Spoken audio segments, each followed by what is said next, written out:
नमस्कार मित्रांनो, स्वागत आहे तुमचं रोजगार वार्ता यूट्यूब चॅनलवरती. MPSC ग्रुप बीची जाहिरात आलेली आहे. ASO, PSI आणि STI असे 3 पदे आहेत. टोटल 552 पदांची जाहिरात आहे. ASOचे 6 जागा आहेत, STIच्या 236 आणि PSIच्या 310 असे एकूण 552 पदांची जाहिरात आहे. 10 एप्रिलपासून फॉर्म भरायला सुरुवात झालेली आहे. शेवटची तारीख 30 एप्रिल आहे. त्यांची प्रीची एक्झाम त्यांनी 14 जून या तारखेला ठेवलेली आहे, संडेला. त्यामुळे आता तुम्ही फॉर्म भरल्यापासून तुमच्याकडे फक्त 2 महिन्याचा कालावधी आहे.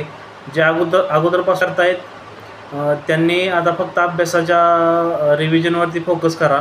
आणि ज्यांनी कोणी नवीन फॉर्म भरणार आहेत, आता नुकतेच ग्रॅज्युएट झालेले वगैरे असतील, अशांनी MPSCचे प्रोफाईल अगोदर क्रिएट करायला लागेल. mpsconline.government.in या वेबसाईटवरती जाऊन तुम्ही तुमची प्रोफाईल क्रिएट करू शकता. एकदा प्रोफाईल क्रिएट केली म्हणजे ती तुमची कायमस्वरूपीची प्रोफाईल होते. आणि